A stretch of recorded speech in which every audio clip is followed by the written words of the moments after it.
The Outdoor Adventure Leadership Program has give our young people an opportunity to engage in a journey, giving them the chance to experience lots of learning, challenges, and establishing a community while they're out there. Part of the canoe trip provides opportunity to learn leadership skills, promote culture and community, enhance resilience and well-being amongst the young people. One of the most significant elements of the Outdoor Adventure Leadership Program is the arrival of our youth back to their homeland. You're sitting on that waterfront, you're waiting on the waterfront for your family member, your loved one, your child, your grandchild, your niece or nephew to arrive home. That has a lot of meaning for the community member to be able to welcome their children home, to be able to acknowledge and recognize the accomplishments of our young people. We do have leaders in our community, and the Outdoor Adventure Leadership Experience Program gives us that opportunity to bring out those leadership qualities. Ultimately, it'll work towards a healthier community with leadership development.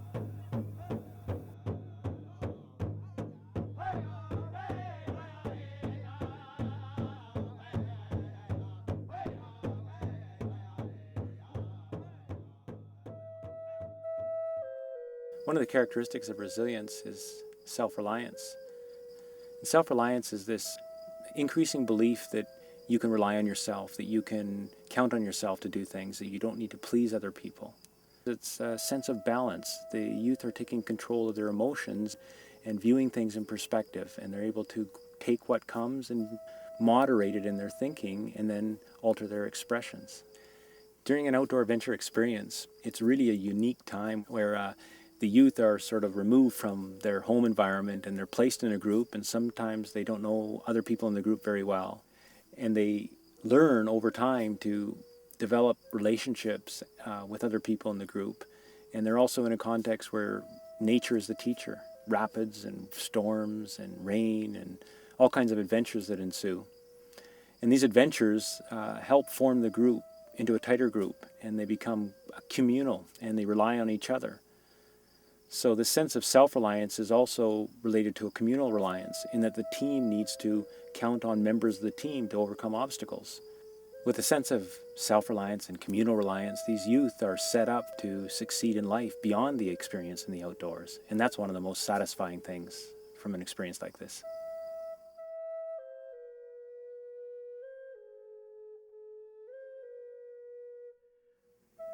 I think it's like the best thing that happened in Wiki, like next to the powwow. It's a lot of fun, and you learn a lot of stuff. You can make new friends in your community. Like being close to people, you get to know them. You get to see what they really like. People I know, they're trying to impress other people they like so they can be with the cool crowd kind of thing. They're not like really being themselves. With the outdoor adventure leadership experience, you're out in the bush. You have nobody to impress. So you just like, you have no choice but to be yourself. So that's what people really like. It's like people being themselves. You get to really know people. Well, trying your best to please people, like trying to change your personality, like just to please like the cool crowd, that's not good. You're you. You can't change that, but you can change some of the stuff you can work on. You're working on yourself, not only to impress others, to impress yourself. And that's what I think matters a lot. If you're not happy with yourself, you just sad all the time. That's bad. That's wisdom. Well, before I went on the trip, like I was always like, I always thought what people cared about me. Like I was always like really self-conscious, how my hair was, or if my makeup was smeared, or if I have like a stain on my clothes or anything like that, or if I wear the same shirt in 2 days in a row or something. And then when I got on the trip, like we didn't have like much of a choice to bring like lots of clothes or all that kind of like accessories I always wear. And then just on the trip, it's like I didn't even care. Well, at first I cared. I didn't like it. Started feeling really dirty and stuff, but it's just like I looked around, no one else didn't really care, so I was like, why shouldn't I care? So that's what changed that about me, is that I just stopped caring what people thought. As long as I felt comfortable, then that's all that mattered to me. I remember the first day, it was the mosquitoes were killing me out there. I cried. The first day, I remember I cried so much. I was like, I want to go home. The next morning, I remember I cried again, writing in my journal. I was like, I don't want to be here. I don't like this. And then came around to the third day. I remember that's when I just fell in love with being out there. I think that's when we did the rafting, and that's when like I got all wet. I fell in the water, slipped off a rock, and then that's when like we were on that real big open lake, and then there's a real nice sun, and then we look behind us. There's a real big storm coming, and it's like we were racing just to get to the shore. That part was like, I was just like, wow, it's like what nature looks like. It's pretty nice. But that's when actually I started talking with all the guys. That's when I started getting to know them that night. By day 4, everyone I was canoeing with in my group was just like one real big family, and so I just started loving the whole trip and all together. I just enjoyed it.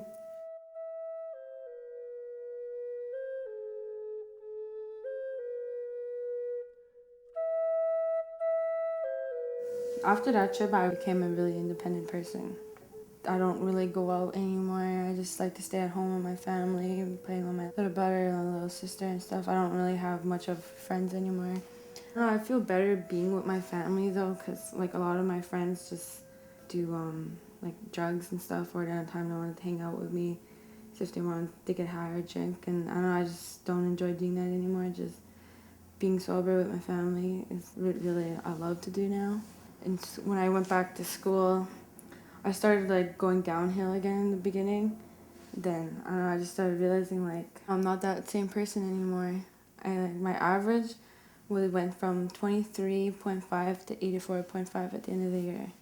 And I actually made it on honor roll. Like I never ever was on honor roll in my life. And I was just like, wow. Like I did that, like my grades improved.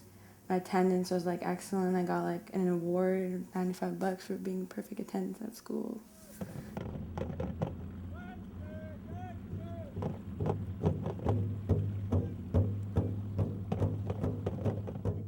For me, just seeing you come back home, be with your families again, it's such an emotional time, because we know that you've been out there for 10 days. It's been such a spiritual journey for you. You connected with our land again as young people, as future leaders and care providers of our community. And we are also proud of you. That's what's been seen here this morning as far as you coming in and greeting you. I think if anything, the journey that you have been on the past 10 days is that we, even as adults, we need to start learning from you. And I'm so anxious to hear what your stories have been as far as how we need to lead our people today. And I want to at this point extend on behalf of our community, your families, is our sincerest appreciation to all the people that have coordinated activity that is truly going to make a difference for our people in the future. It is resiliency to walk away from those things that aren't good in life. And it's empowerment that this change that we're all going through is that we will survive, and we will always have that identity of who we are as Anishinaabe. And it's to you that take that ultimate sacrifice to be away from your families for 10 straight days to learn how we need to connect with our land again and live our life as Anishinaabe. So Chimigwech, to all of you young people, you truly have honored your community. Miigwech.